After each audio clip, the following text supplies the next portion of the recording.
Hi friends, మాకు customer call చేశారు. AC cooling తక్కువగా వస్తుందని మేము వాళ్ళ ఇంటికి చెక్ చేయడానికి వెళ్ళాం. ఫస్ట్ గ్యాస్ లెవెల్ చెక్ చేసాం. గ్యాస్ లెవెల్ చెక్ చేస్తే అది 70 to 90% గ్యాస్ ఉంది.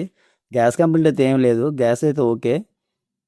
దీనికి సర్వీస్ ప్రాబ్లం ఉంది. డస్ట్ ఎక్కువ ఉన్న వల్ల మనకి చిల్లింగ్ ఎంత తగ్గిందని చెప్పాం.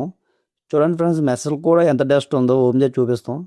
చూడండి ఫ్రెండ్స్, ఎంత ఉందో డస్ట్. ఆ డస్ట్ వల్ల మీకు చిల్లింగ్ ఆపేస్తుంది, కూలింగ్ ఫ్రీగా రానవ్వదు. మొత్తం ప్యానల్స్ అంతా ఓపెన్ చేసి సర్వీస్ చేసుకోవాలి. బ్లోయర్కి కూడా చాలా డస్ట్ ఎక్కువ ఉంది. బ్లోయర్కి అండ్ కాయిల్కి అండ్ బ్యాక్ సైడ్ కాయిల్ కూడా బాగా డస్ట్ ఎక్కువ ఉంది. అందువల్ల మీకు చిల్లింగ్ రావట్లేదు అని చెప్తే కస్టమర్ సర్వీస్ చేయమన్నారు. మొత్తం అంతా ఓపెన్ చేసిన తర్వాత మొత్తం అంతా సైలెంట్ ఏమున్న డస్ట్ ఉన్న మొత్తం క్లీన్ చేసి ఎలక్ట్రికల్ బ్యాగ్ సిస్టమ్కి బ్యాగ్ వేయాలి. మళ్ళీ పీవీసీ బోర్డులే ఉంటాయి, అందులో వాటర్ వెళ్ళిపోతే మళ్ళీ ఏసీ కంప్లైంట్ వస్తుంది. అందులోకి వాటర్ వెళ్ళకుండా బ్యాగులు ముందుగా మనం వేసుకొని ఫోమ్ ఒకటి ఎంటర్ చేయాలి దీనికి. ఫోమ్ ఎందుకంటే బ్యాడ్ స్మెల్ ఏమున్నా క్లియర్ చేస్తుంది ఫోము, అందువల్ల ఫోమ్ యాడ్ చేయాలి. ఈ మెస్సులు కూడా బాగా క్లీన్ చేసుకోవాలి. మెస్సులు అండ్ ఫ్యాన్స్ కూడా బాగా క్లీన్ చేసుకోవాలి.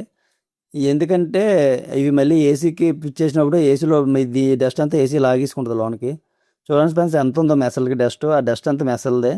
ఫ్యాన్స్ మొత్తం శుభ్రం క్లీన్ చేసుకోవాలి.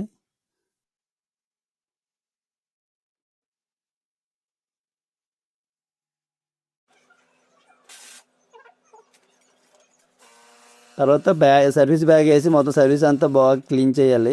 కాయిల్ అంతా బాగా క్లీన్ చేసిన తర్వాత అవుట్డోర్ కూడా క్లీన్ చేయాలి.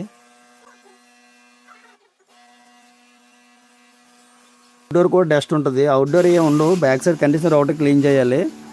మిగతా అంతా ఎలక్ట్రికల్ సిస్టమ్ ఉంటుంది. లోన్కి వాటర్ వెళ్ళకూడదు. కండిషనర్ కోల్ క్లీన్ అయ్యేట్టు క్లీన్ చేసుకోవాలి. మొత్తం సర్వీస్ అంతా కంప్లీట్ అయిపోయింది.